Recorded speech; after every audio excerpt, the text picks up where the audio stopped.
O Senhor esteja convosco. Ele está no meio de nós. Proclamação do Evangelho de Jesus Cristo segundo Mateus. Glória a vós, Senhor.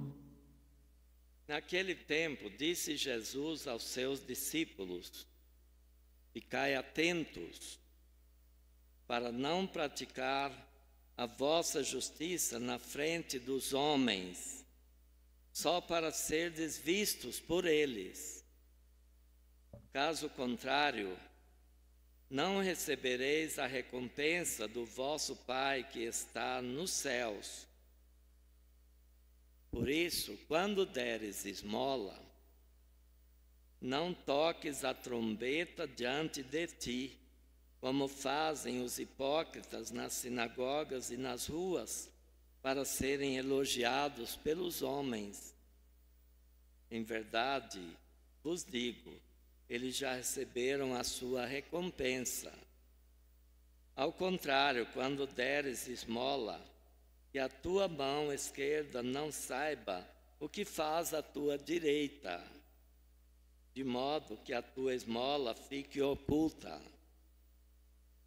E o teu Pai, que vê o que está oculto, te dará a recompensa.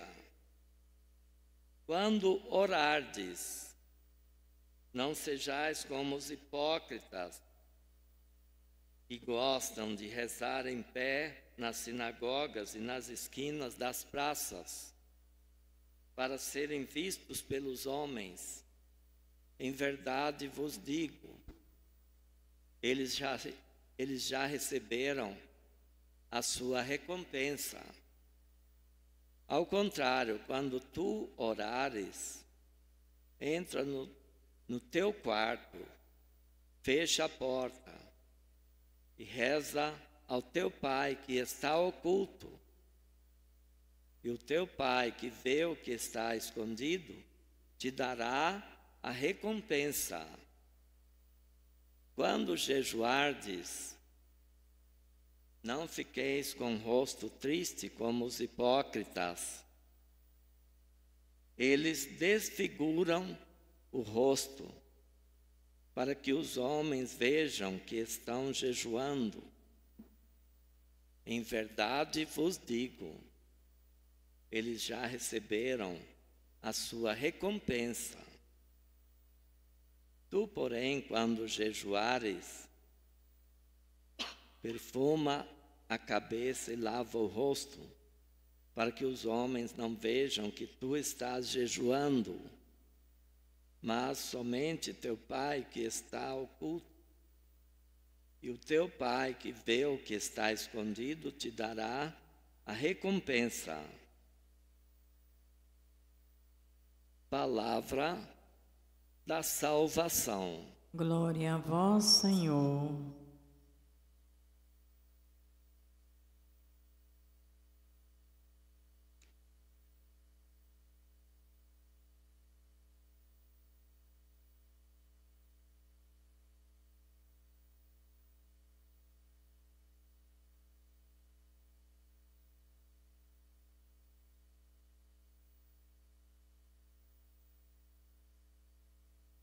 Hoje nós ouvimos Jesus falando sobre 3 coisas: esmola, oração e jejum. São 3 práticas extremamente necessárias para a vida da pessoa, para a vida também da igreja. Então, tudo deve ficar entre cada um que faz a sua prática, seja da esmola, da oração e do jejum, e o Pai. Quando fazemos qualquer coisa nesse sentido, é em função de nós mesmos, mas nós fazemos diante do Pai. Quando damos uma esmola, estamos buscando o bem da pessoa que recebe. Por exemplo, todo mês é construída uma casa da Pastoral da Moradia. Se somar todas as casas construídas nesta cidade, já é igual a algumas cidades.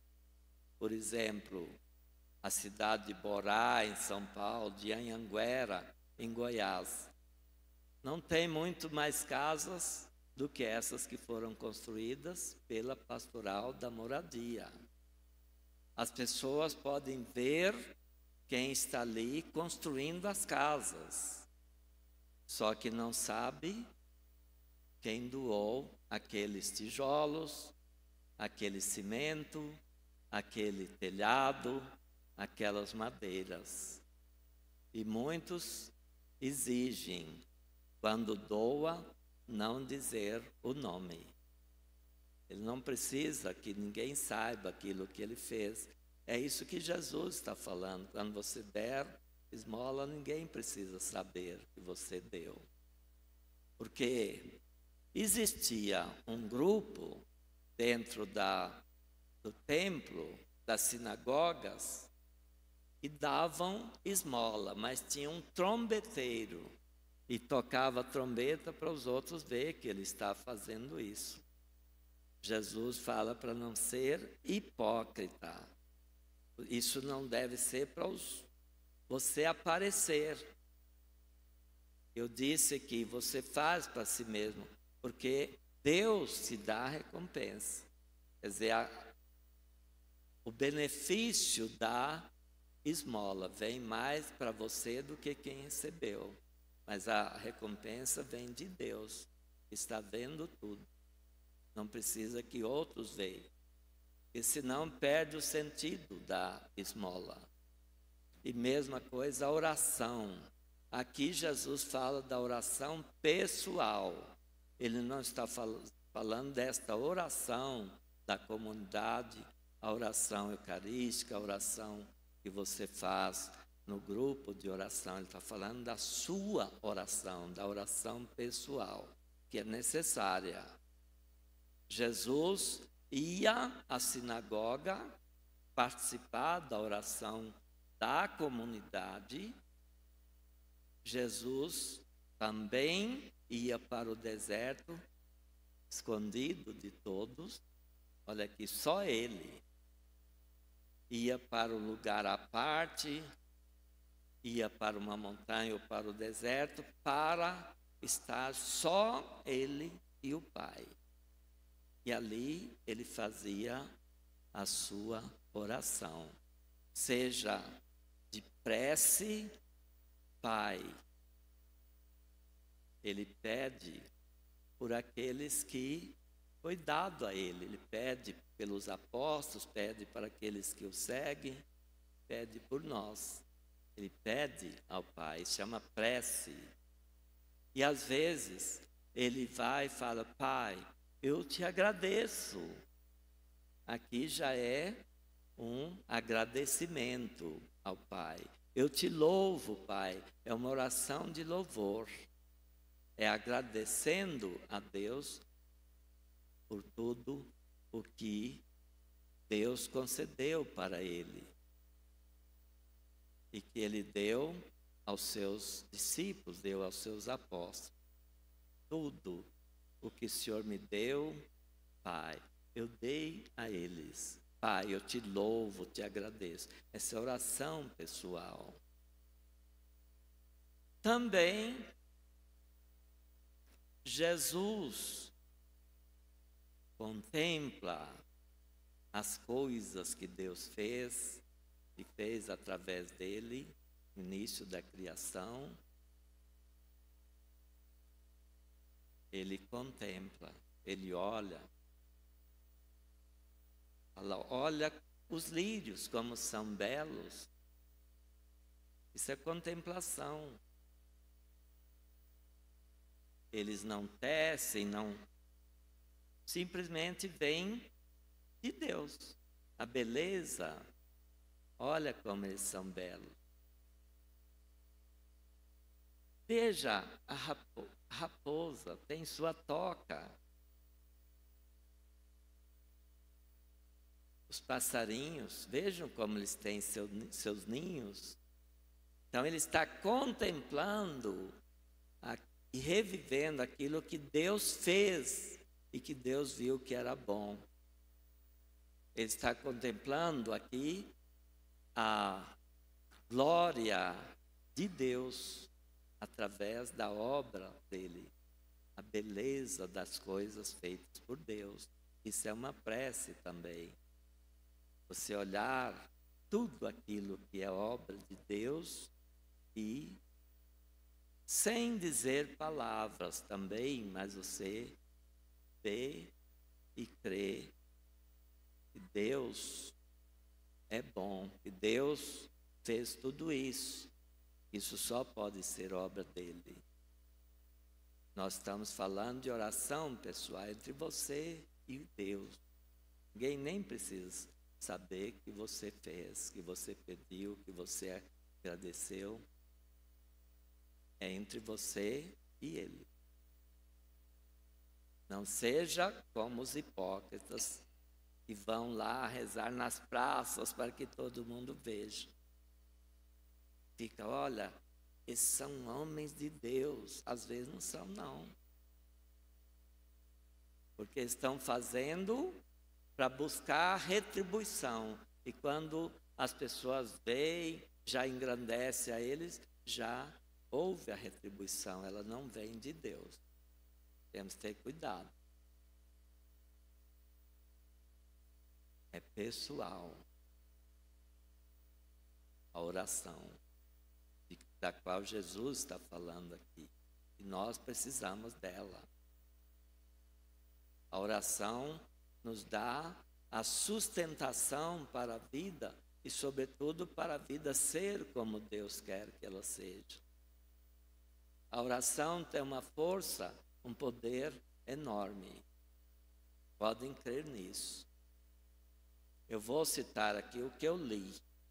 Uma pesquisa que foi feita nos Estados Unidos por um médico. Ele separou diversos doentes nas mesmas condições. Separou diversos doentes, fez uma lista, pediu à comunidade para orar por aquelas pessoas.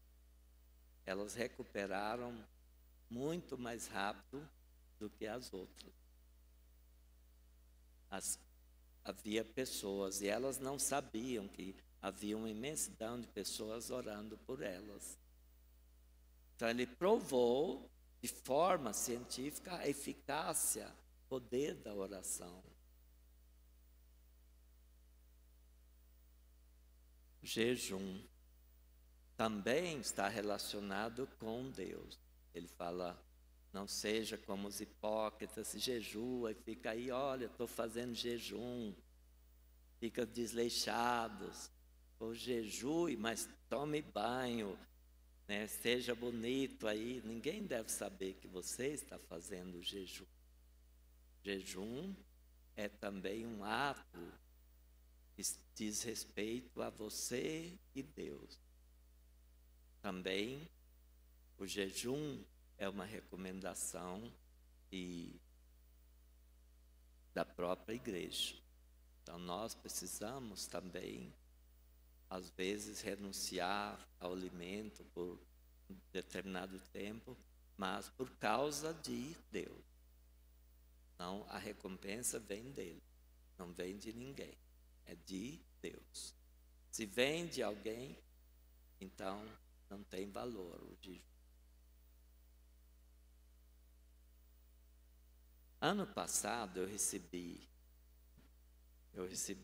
2 garrafas PET de um feijão que eu não via há muitos anos. Feijão roxinho, chegava a brilhar, de tão bonito. É um senhor lá do Espírito Santo, de Santa Maria do Jetibá.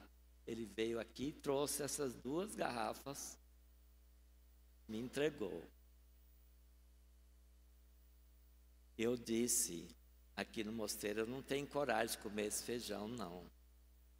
Pois num grupo, alguém aí planta feijão e logo apareceu uma mulher, eu quero. Eu falei, era a dobrar.